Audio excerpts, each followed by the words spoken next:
Hello, and welcome to this episode of Nonstop Nonprofit. Is your nonprofit growing? The average growth year over year for nonprofits is about 5%. 5% more donations, 5% more donors, 5% more revenue, and 5% more impact. Now, 5% year over year, that's good. Until we turn and look at an inflation rate of 10 to 15%, and then it's not actually even growth anymore. But what if I told you there was a way to grow faster? A way to reach huge, mission-busting, stuff of dreams type growth, otherwise known as exponential growth? Well, there is, and that's why we invited Matt Scott, the author of The High Growth Nonprofit, CEO and co-founder of Cosmic, and a longtime friend of Fundraise, to join us to talk about exactly this, exponential growth. As the title of his book suggests, Matt is here today discussing proven steps to quickly double your nonprofit's revenue and drive impact. He's backing up these actionable insights with stories, examples, and analogies galore. Seriously, there's something for everyone in this episode. So settle in for a conversation centered in thinking big and changing big for breathtakingly big growth.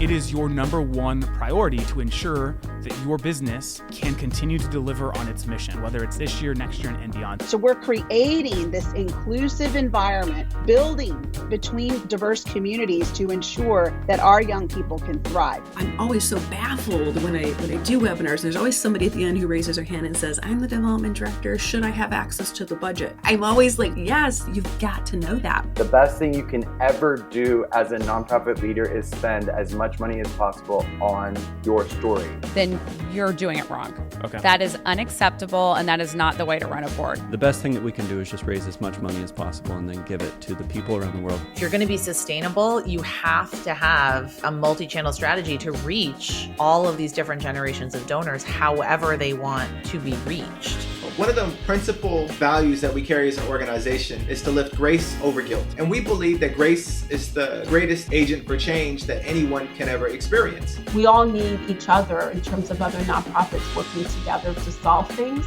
The more nonprofits can give their donor base that experience of the impact that's being made on the ground level, there's nothing else that you have to give someone.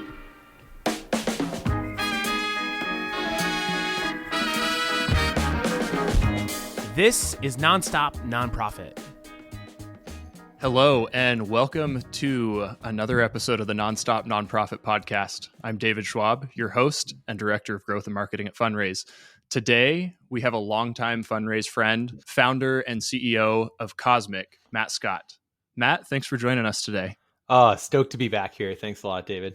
Well, Matt, it's a conversation today I've been looking forward to a long time. We got in touch a while back, just before the launch of your new book, The High Growth Nonprofit. I knew as soon as I saw the cover, I was like, I gotta get Matt on the podcast. You know, you've been a Fundraise friend for a long time. I know last time you got to talk with Justin, so I hope this isn't too much of a step down, but I promise we're gonna have a good conversation. But anyway, I'm really excited today to dig into the High Growth Nonprofit with you, talk about that. Obviously, nonprofit growth and growth in general is something that not only I know a little bit about, but I'm passionate about. It's part of my title, and it's something I've been pushing in the sector for a long time. Before I was at Fundraise, I was a digital consultant, and most of the conversations I had were, how do we use new technology to grow? What are the things that we need to do to grow? And quite honestly, there just haven't been good answers. Like, yes, you can have as many of those conversations as you want, but as I was reading through your book, I was like, these are all of the things, all of the conversations that I had over and over and over, distilled, put onto paper, that you can hand a board, that you can hand a CEO, and hand a president. So first of all, thank you for writing this and putting it down. I know it took a lot of your team's time and attention, but I think this book is so awesome. And I am excited to spend the next little bit in this conversation to dig into a couple of the topics that I thought were really impactful and help organizations hopefully find a tidbit or two to grow. But before we dive into the book, do you mind just giving our audience a little bit of your background, talk a little bit about Cosmic, how you got into the nonprofit sector, what kept you in, what took you into the consulting side of it? Yeah, totally.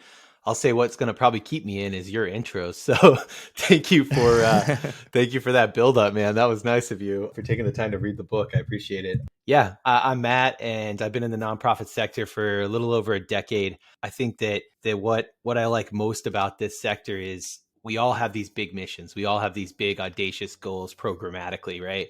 For me, I worked at a nonprofit called Team Rubicon. It's a disaster relief organization.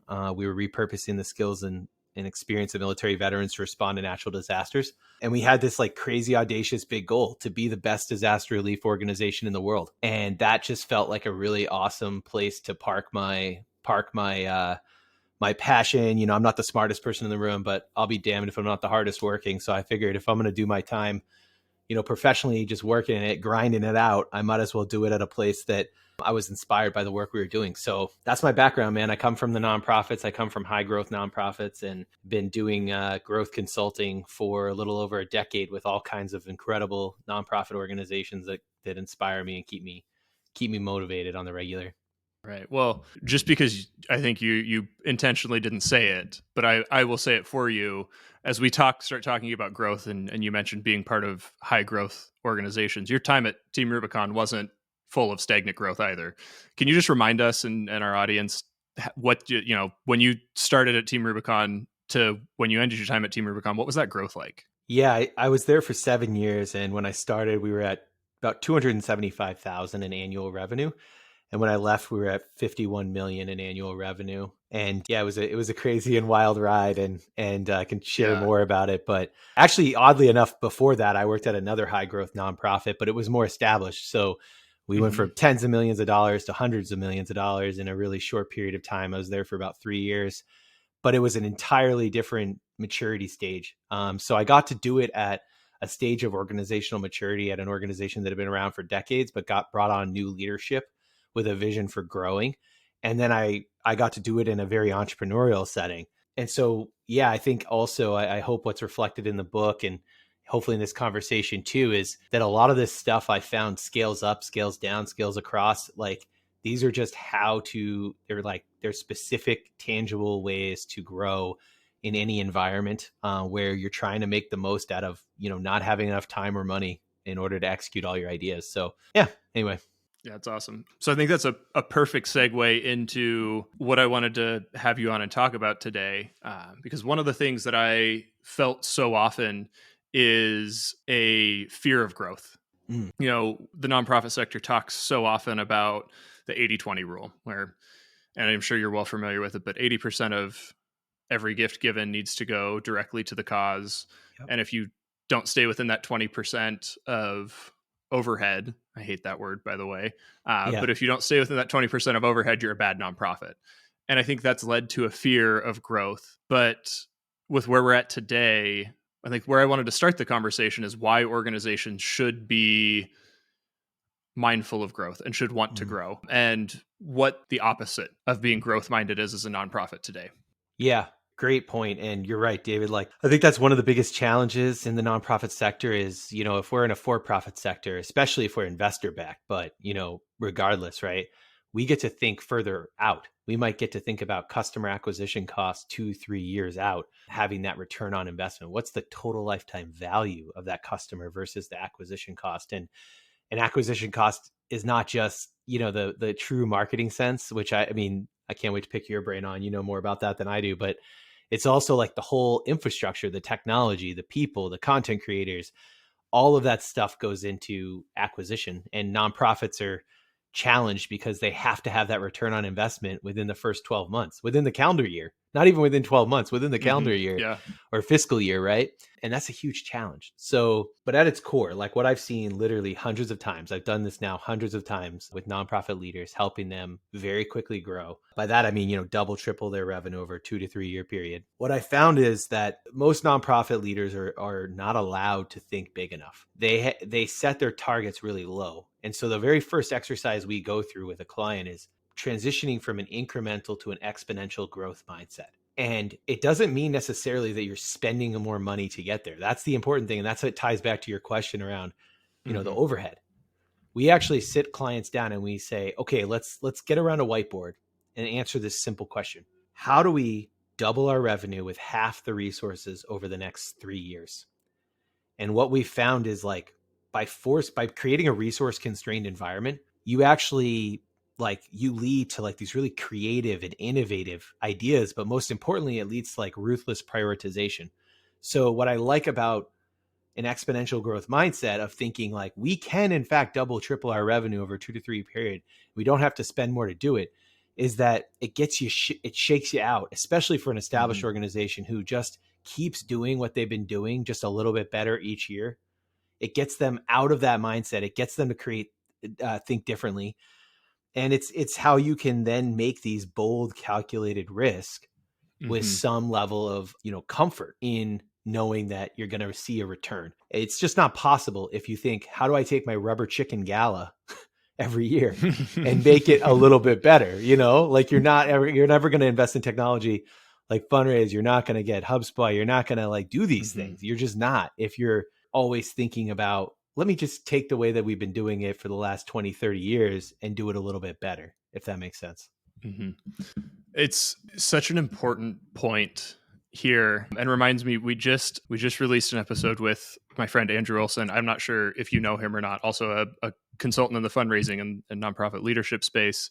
But he closed our podcast episode with what may be one of the most challenging statements I heard, and I'm going to get your response to it now. So he said, directed to a nonprofit leader, if you're more concerned with maintaining the status quo than you are with making your mission impact, you're probably in the wrong role. I just want to get your take on that. Yeah. Oh, I don't know him, but I like him. Look forward. I'm getting a lot out of this already. I love to continuously learn. So I can't wait to go listen to that episode. But I mean, that's right. I couldn't agree more. Right. Yeah. A lot of people get into this space and they kind of go through the you start in the annual fund and then you become a gift officer, a major gift officer. And now you're, a director of development, and fundraisers are notorious for this. I know when I was a fundraiser, I used to sometimes do the same thing. You set your targets so low. And then, of course, everyone's like, oh, wow, we exceeded our revenue target. And everyone up and down the food chain likes it, right? Because the board thinks it looks good and all that. But man, I'll tell you, my time at Team Rubicon just shook the shit out of that thought process. It just destroyed it, because it was like, if we're going to be the best disaster relief organization in the world, we're going to need resources to do it. We're going to have to grow our volunteer base, not by hundreds, but by tens of thousands. How do we get to 100,000 volunteers in the next 3 years? And so I love what he's saying, because it ties it back to the work and ultimately the mission. And if your mission is big and audacious, and you want to, like one of our mutual clients, Dig Deep, right? They want to eliminate the fact that like 2.2 million Americans are without clean running water. Well, if you're going to take that on, you need to think big. You can't be thinking small. You can't think small and then try to exceed your goal. So I love that Andrew tied it back to the mission, So yeah, I what you're talking about there, I think, is critical. It's something that I challenged my marketing team at Fundraise here at the beginning of the year. I said, let's make a really scary goal. And we set goals that we thought were just audacious. And as you start to come up with plans to hit these audacious goals, you realize the way you used to do things and the way you used to think about things, they just don't apply. Like, if you want to grow, like you're talking about, if you want to grow 5%, you can keep doing what you're doing and send 5% more letters in the mail, or send 5% more emails, or increase your ask array on your donation page by 5%. And you're like, yeah, great. We'll have our pizza party at the end of the year. But really, if we think about inflation, we just lost 15% year over year. Yeah. And I think it's so critical for organizations, specifically leaders at organizations now, to adopt this growth mindset, because the market is so volatile, because everything around us is changing faster than ever with new technologies and changing global economics, and like macro and micro, and all of these things affecting even the most hyper local nonprofit organization is affected by these macro trends. If you're not thinking about radical growth, it's almost to the point where you're like Andrew said, like, it's time to hang up your cleats and go get a corporate job selling vacuums, as one of my old bosses used to say. Yeah, that's right, man. Yeah. So as we're thinking about this growth mindset you talk about in the book, and I thought was really important, and I wanted to talk about next here, is when you set these big goals, it's really easy to look at the goals and say, okay, if we're going to do this, we have to have the best possible plan in place. Everything has to be perfect. We have to know step by step by step what we're going to do. And I mean, you even posted about it today on LinkedIn, where organizations can spend upwards of almost $250,000 on internal and external costs just putting their annual plan together, let alone this like big, I'm going to double revenue over the next 3 years. Like, talk about some ways you help organizations and you help leaders get out of that, the literal paralysis by analysis, that stage of it. Yeah, it's like chasing perfection over progress, right? Yeah, this is a common problem. I mean, you kind of describe like the strategic planning process, right? Like we have to have the plan has to be baked and everyone has to sign off and et cetera. And, at its core, I think it's because, let's start with the challenge. The challenge is that nonprofits and most teams, frankly, rely on unstructured meetings in order to make big strategic decisions and set priorities.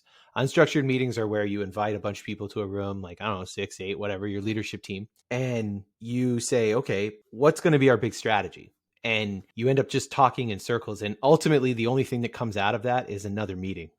Very rarely are you able to prioritize anything. So you'll see this like in our approach on a strategic level, but also beginning to operationalize, which is what you're talking about. So you set this big audacious goal. We're going to double revenue with half the resources next 3 years. Okay. Well, what are the key strategies? How are we going to do that? Let's say you want to take an audience-led approach, meaning you're going to reach each supporter on the right channel with the right message at the right time. Okay. Well, to do that, there's all these things that need to happen. They could be like, the thing you got to do is you just start listing them out. Like it could be a new donor welcome series so that when people give, they're nurtured. It could be setting up Google Analytics right? Making sure that you've got a way to measure and track the effectiveness of this. It could be, big things like we got to redesign our website. It could be implementing a new fundraising solution, whatever these things might be. You just outline all of the actions that would have to go into creating an audience-led approach. And then you think about, okay, well, how much impact will this have on that goal of doubling our revenue over the next 3 years? And how much is it going to cost, be it time or money? And anything that's, low cost, high impact is a priority one. Anything that's high impact, but also high cost. So let's take that example of implementing a new CRM. It might be a very high impact, but it might be a very high cost. So you have to build out like a list of all the things that need to be done. And then it's like, okay, who is responsible for this actual output? What is a realistic timeline? And now, instead of having an unstructured meeting where you essentially spend 3 to 6 months just talking about a strategy, you have, this is our big goal. We've determined what are the 3 kind of ways in which we're going to execute that this year. What are the specific items that need to happen? Who is responsible for them? How are we going to resource these? And it begins to move from talk to action. And I think that that's pretty critical if you're going to grow your organization. Is you need to have a bias for action over a bias for documentation. You need to have these frameworks, these methodologies for turning ideas into action. So I don't know if that's what you were thinking, but that's just, I think that's so core, because talk is cheap. Ultimately, ideas are shit without execution, and you have to execute. And so, yeah. Yeah. I mean, that's exactly what I was leading with that question. When I was working in fundraising, I would more often than I care to admit run into scenarios where we would delay the launch of a campaign because we couldn't agree whether or not to use an Oxford comma in an email. Yeah. Yeah. And I'm like, guys, and it led me to this thing that, like, this statement that I parrot all the time now is an imperfect appeal or an imperfect message, an imperfect ask or offer delivered at the right time is going to do exponentially more for your organization than a perfect appeal delivered too late. Yeah.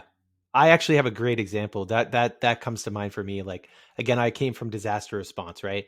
So we're working with one of our clients, and they have 4 programmatic pillars: clean water, beach access, plastic pollution, and reducing the impact of climate change, right?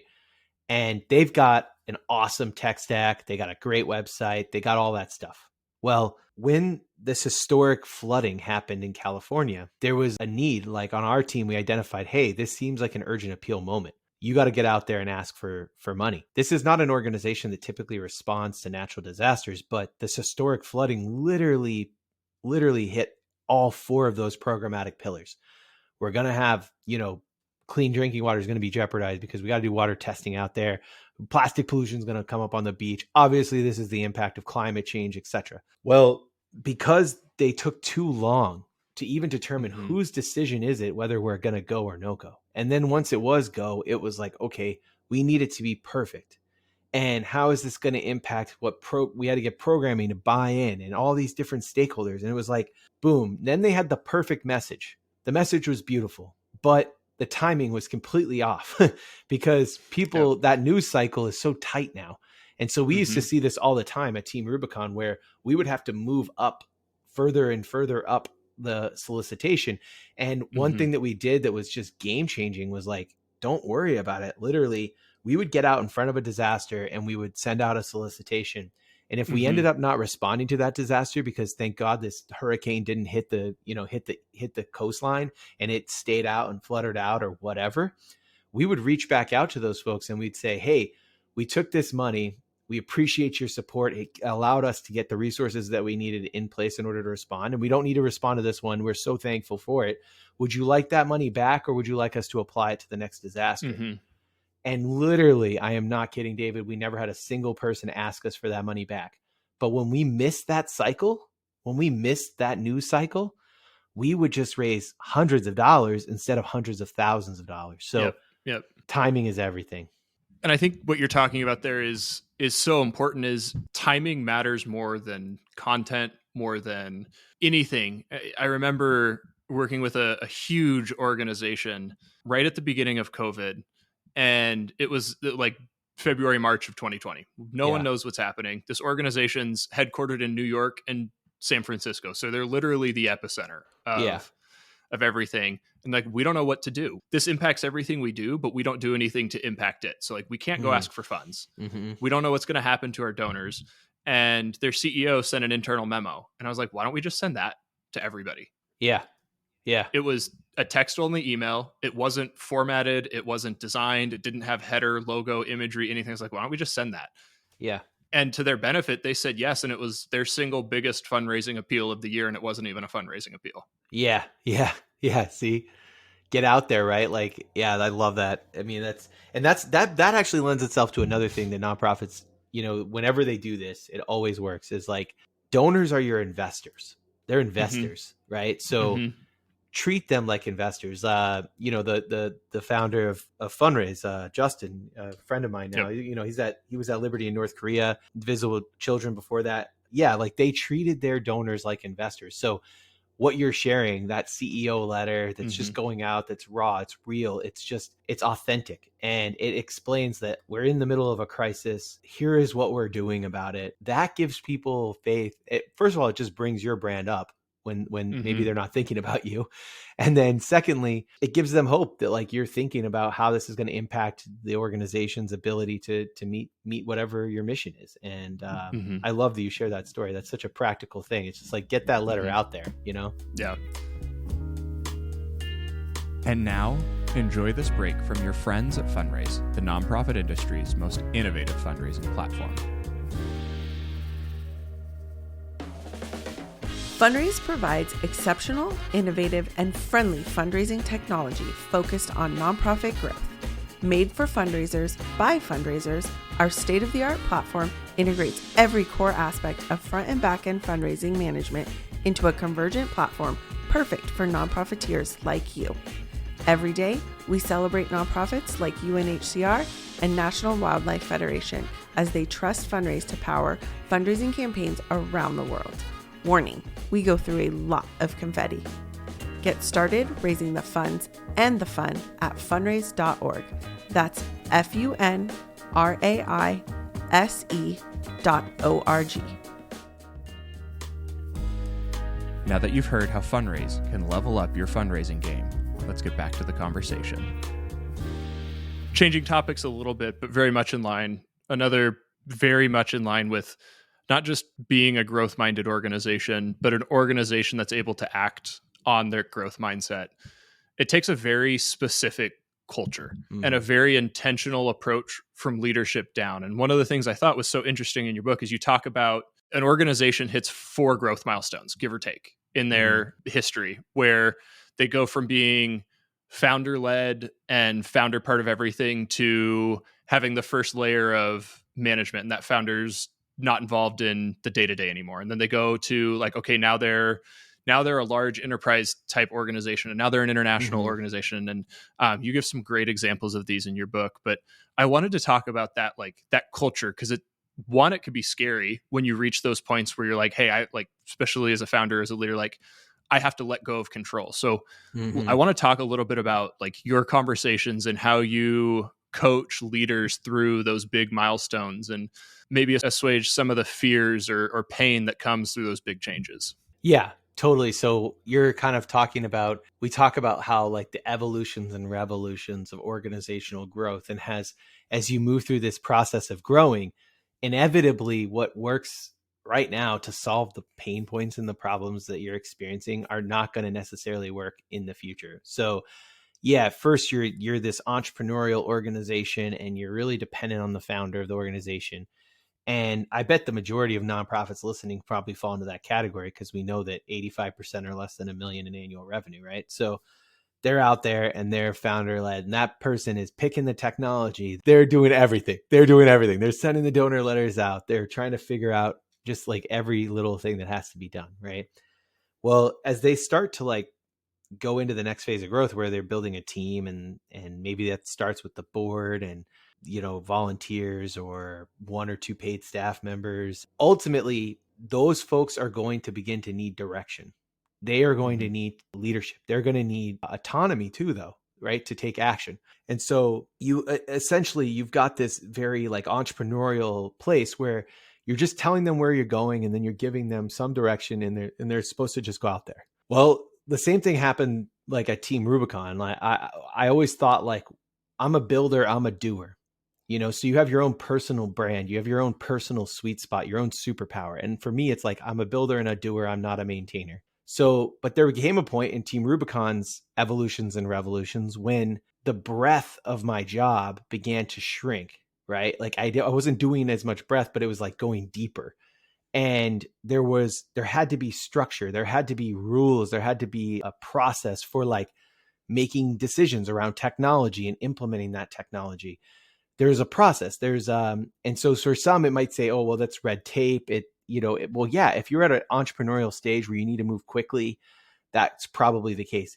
As you begin to evolve as an organization and becomes like a need for more structure in how you make decisions and how you collaborate with stakeholders, then, the solutions that you put in place in that first phase of growth is entirely different than what's going to come in a later stage of growth. So I think it's just really critical for an organization to identify what phase of growth they're in, and to anticipate what are the potential issues or problems or pitfalls or roadblocks that they're going to face, and know that whatever worked for you today, that's probably not going to work as you move into the next phase of growth, because it's going to surface all kinds of new issues for you.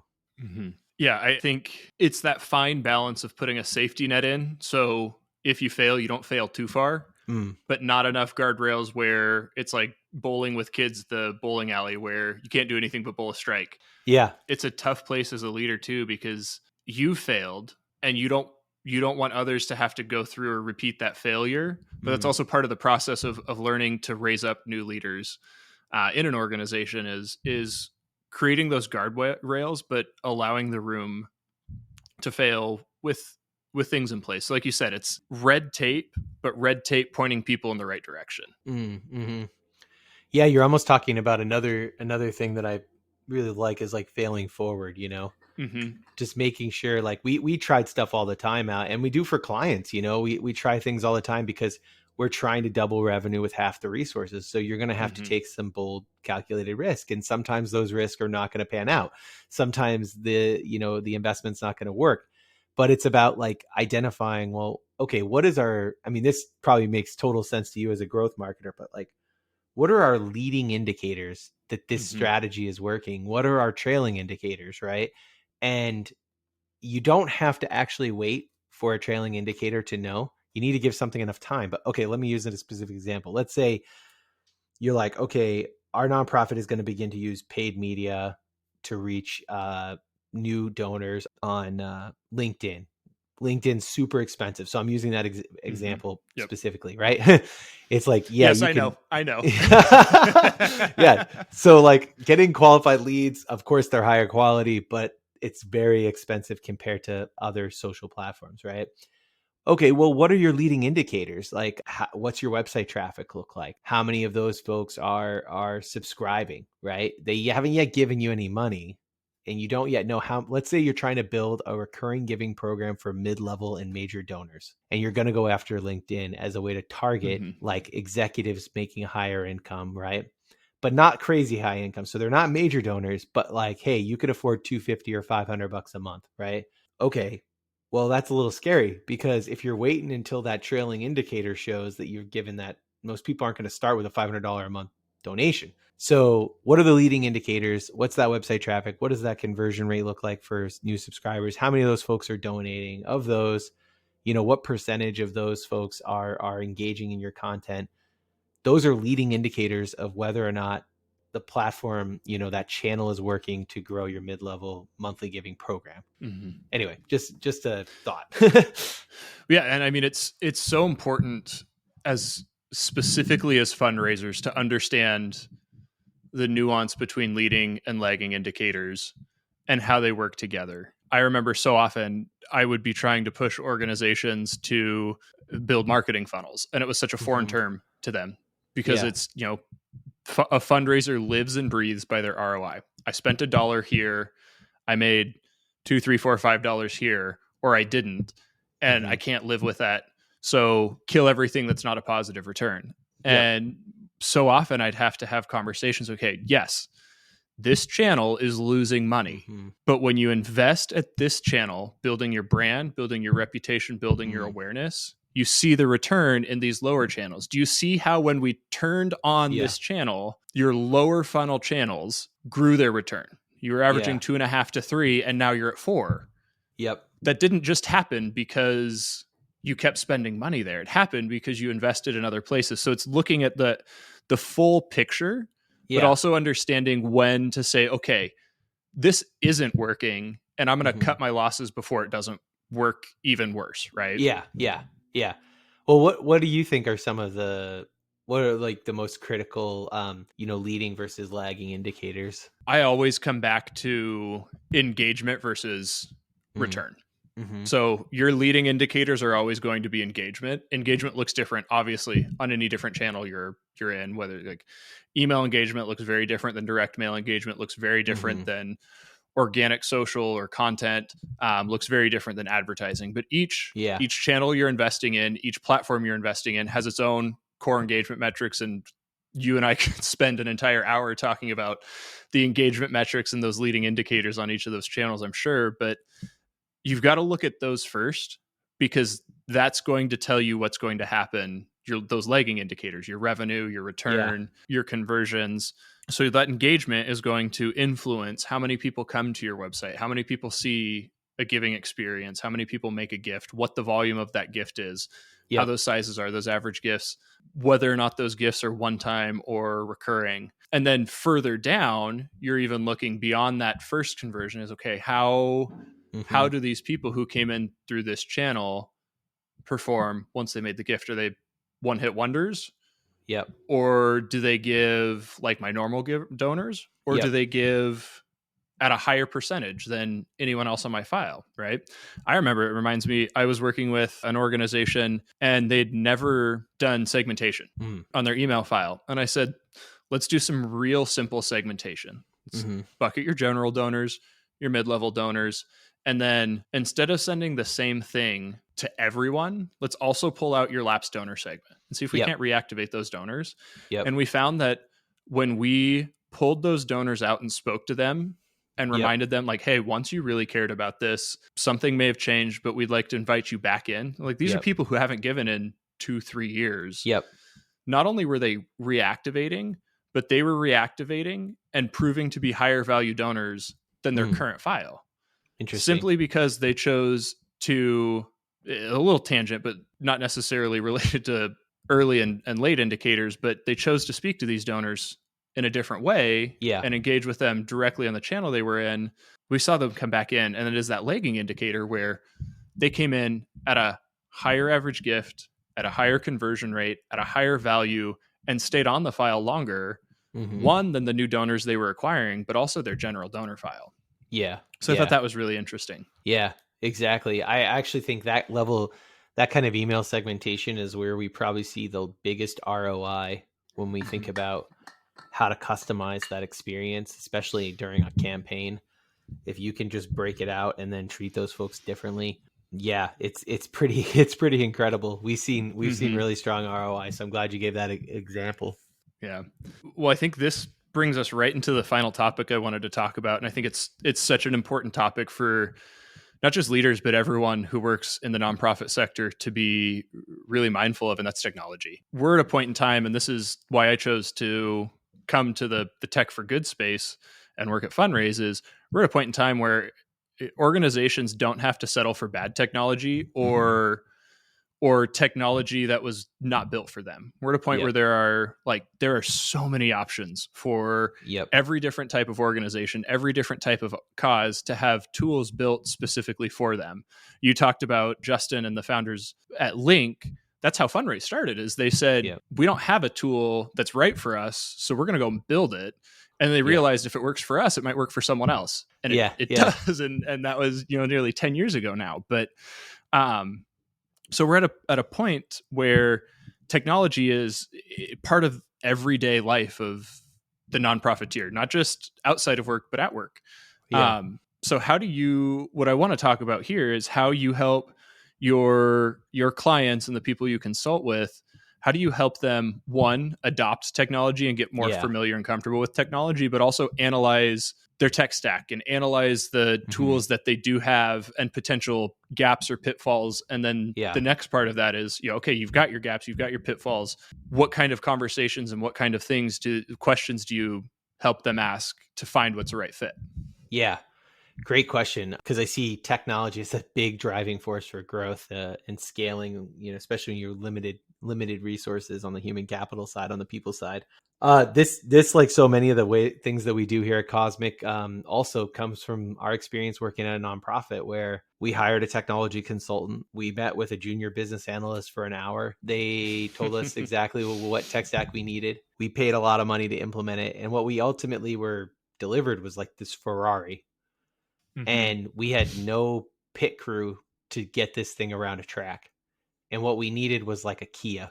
So we needed like cruise control. We needed air conditioning, whatever the equivalent is in the technology space. But we didn't need like that really, really crazy level of customization because we didn't have the people or the process to even come close to maximizing that solution set of capabilities, right?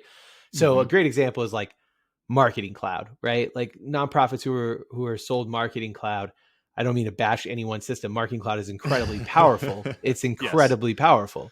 But do you have anyone on your team who's going to run queries? Who's going to who is going to be the administrator of that system? And let's say you work at a nonprofit and you hire a person to run that system and they don't know anything about it. You train them up on it. And now like 6 months later, they're $130,000 employee. They're going to go work somewhere else. You haven't documented your process. Now you had a single point of failure and nobody else knows how to use the system. And then you're in a 6 month search and, just wash, repeat. So again, I don't want to bash anyone's system, but it's just like, you don't need a Ferrari when you need a Kia and you need a few different people who know how to drive the thing. So so like the process that we go through is, we ask the end users, what are the nice to haves? What are the must haves? And then you go out and you do vendor demos and you ask them to demo those must haves. And then after you've really thought about like the implementation is the easy part of a technology, but it's like, okay, how is this going to change the way that you work? If you have a system that allows you to send an automated journey to a new donor, a lapsed donor, a monthly donor, okay, cool. That's awesome. Are you increasing your capacity on the content side? What's your plan to create content so that you can plug it into this system. Well, now here's something that's come up in the last just several months, right? Is AI and the role that it's going to play in generating content. So you can take, you should probably have a prompt writer as one of your open job descriptions right now. Yep. So you can take your top, performing emails over the course of the last, several years. I heard this actually at a conference. It was like great advice. It was like, take your top performing emails, load that sucker up, and then basically prompt it to write your new donor welcome series based off of your top performing emails. That's just an example of how you can actually increase your capacity, leverage new technology, change the ways you're working. But if all you were doing was originally saying, we got to send new donor welcome series, or like, we need marketing automation, we need a way to send automated journeys, but you haven't thought about how are you going to staff those journeys? How are you going to create that content?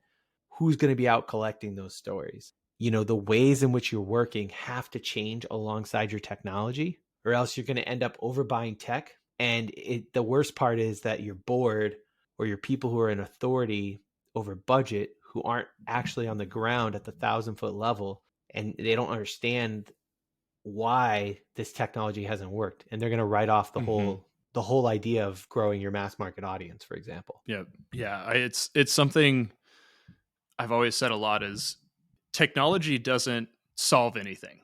Technology only amplifies. Yeah.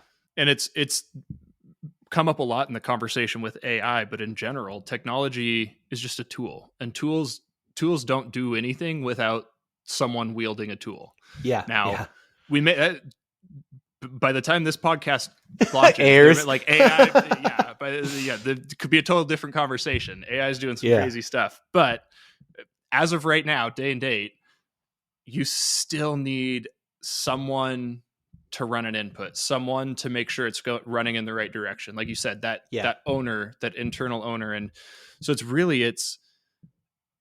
it's making sure you understand, like, it's so perfect. What you're saying is understand your problems, but then understand who is going to own the solution to the problem.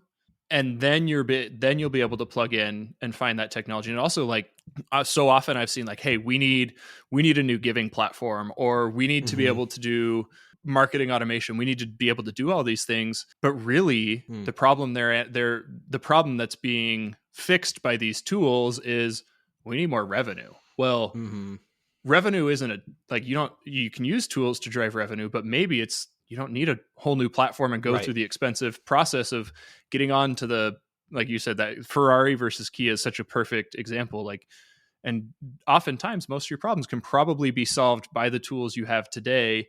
And then as you're solving those problems, you're going to feel the pain points of your tools and know, okay, it's not actually our email marketing system, it's our CRM. Because our CRM doesn't have the triggers we need to be able to talk to the people we need to, or it is our email system. So we need to go and upgrade that, or we just don't have enough content to send. So even if we wanted this, we can't do it. Yeah. So awesome. Well, I think that is a really good way for us to start bringing this home. Coming back to where we started almost is, we started this conversation, why organizations should be concerned with growth, not in a bad way, but should be attentive to growth, should be growth minded. Yeah. Let's hope that over the last almost hour here, we've convinced at least someone listening, like, hey, we need to we're not doing this and we're missing out. How can someone start the conversation at their organization to become growth minded? What is that first conversation to get out of the 5% mindset? Yeah. Well, I guess I'll shamelessly plug my book, which is free. So you can go to cosmic.com/book and get it for free. Literally giving this thing away. I think it's got a lot of different things in there to prompt conversation within your organization. But I would say really like gathering that leadership team around a whiteboard and asking them that question of, what are we going to do? How are we going to do this? How are we going to double our revenue with half the resources? And I know people, because I've done this like literally over 100 times, and people are going to look at you and they're going to laugh and they're going to think you're crazy. And you just ask them to stay with you in the room, to really work with that with you. Because just starting there with a basic list of, okay, how are we going to do this? And then just take that list up to the board and say, how impactful will this idea be? How much effort would it take? Right? How much cost would it be? What would we have to really do to make this happen? And that's going to allow an organization to narrow in on like 1, 2, 3 key strategies on how they're going to do it. And now you're off to the races. You've got a work plan that you can start to work against. I think that's pretty critical, because if you're serious about growing, if you really are serious, you got to get the mindset to change, but then you have to have a bias for action. You have to turn your attention towards action, doing, not talking about something. So I would encourage that as step 2. I definitely think your book is a great place to start. It's a great book. It's a meaty read, but it's a quick read. So it's not one where you got to invest a quarter just to read to get through it. It's something you can get through and digest relatively quickly. I think I thumbed a page or two in every chapter to come back to and be like, hey, I should go and look back at that, think back about that, or that's something that I know someone can bring into their daily work. So that's a great resource. But how else can our audience engage with you? Oh yeah, well, we also have a great newsletter. We offer a lot of free resources on our site. Honestly, LinkedIn is great. I try to stay up on the conversation there, respond to things. Justin and I are constantly sharing industry best practices. So yeah, find us on LinkedIn as well. It's just Cosmic on LinkedIn. So that's pretty easy. Yeah, which is a natural plug for our conversation earlier. It's said Cosmic, but it's spelt Cosmic. So that cost David, unfortunately, a dinner. I think. I hope an expensive one at that. But yeah. Alex is listening. He is patiently waiting to tell me which sushi restaurant he's going to make me take him out to, because I thought it was Cosmic, but I was wrong. It is Cosmic, spelled Cosmic. But please do go check out the book. Follow Matt and team on LinkedIn. Great content all the time. I love being able to see the for good sector equipped with great resources. And that's what his team does. And you can get in touch with them further on their website if you want to meet with them. I know they've got a great resource, free growth consultation. So that's something I would recommend everyone listening go take, whether you're growing 5X all the time or not. I'm certain you can have that consultation and get a new nugget. So take advantage of that. Get to know Matt and the team at Cosmic. Yeah, thanks for reminding me of that. Everyone can get a free book and a free strategy call. So yeah, appreciate that. And thanks a lot, David, for having me on. It's great to reconnect with old friends, and I really appreciate the thoughtful questions and for making it through the book. So yeah, thank you. Yeah, Matt, thanks for your time today. Awesome. Thanks for listening to this episode of Nonstop Nonprofit. This podcast is brought to you by your friends at Fundraise, nonprofit fundraising software built for nonprofit people by nonprofit people. If you'd like to continue the conversation, you can find me on LinkedIn or text me at 714-717-2474. And don't forget to get your next episode the second it hits the internets. Find us on your favorite podcast streaming service, hit that follow button, and leave us a review to help us reach more nonprofit people like you. See you next time.